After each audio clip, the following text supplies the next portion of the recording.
আর তখন থেকে ও আমার বিরুদ্ধে মামলা দেওয়া শুরু করছে, অগণিত মামলা দিয়ে দিছে। এই যে এখনো মনে হয় মামলা রেডি করতেছে, আর কয়েকটা মামলা দিবে। হ্যাঁ, সরকার তোর কিনা, আইন তোর কেনা, ওর বাপদাদার গোলাম না, ওর যেমনি করবে এমনি চলবো। আমরা তো মনে করেন ফকিনের পোলা পাইন, বস্তির পোলা পাইন, আমগো কথায় কোনো কিছু চলবো না ভাই, আমগো কথায় কোনো কিছু চলবো না এই দুনিয়াতে। আমগো জন্ম নেওয়াটাই হচ্ছে ভুল, এই পৃথিবীতে আসাটাই অনেক বড় ভুল। জন্ম কেন নিচ্ছে এই পৃথিবীতে, এটা সবচেয়ে বড় ভুল।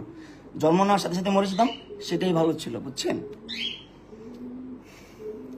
আমার বলার কোনো ভাষা নেই, আর কোনো কিছু নেই।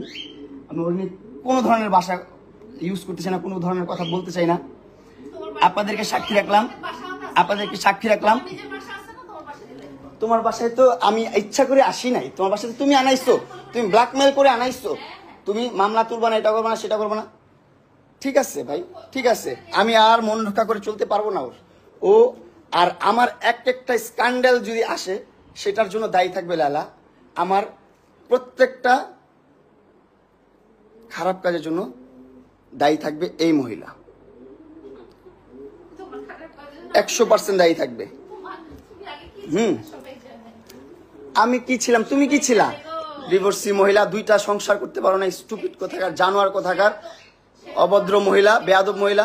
যেভাবে ইচ্ছা সেভাবে চালাচ্ছ। 50 বছর হয়ে গেছে গা, 50টা বছর হয়েছে। আমার মাত্র সবে কয় বছর, আমার সবে কয় বছর? তোর অর্ধেকেরও কম আমার বয়স, তোর অর্ধেকেরও কম। কি চালটা চালস তুই? তুই এইখানে এদিকে সম্পর্ক নষ্ট করিস, ওদিকে সম্পর্ক নষ্ট করস, সব দিকে সম্পর্ক নষ্ট করস। মাসুদ ভাইয়ের সাথে পর্যন্ত সম্পর্ক তুই নষ্ট করছিস। অবশ্যই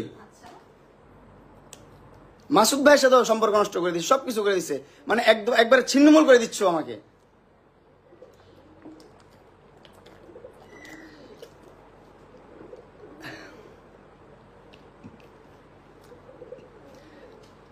আমি কি করবো ভাই, আমি কি করবো, কোথায় যাবো? আপনারা একটু আমার বুদ্ধি দেন ভাই, আমার সাজেশন দেন।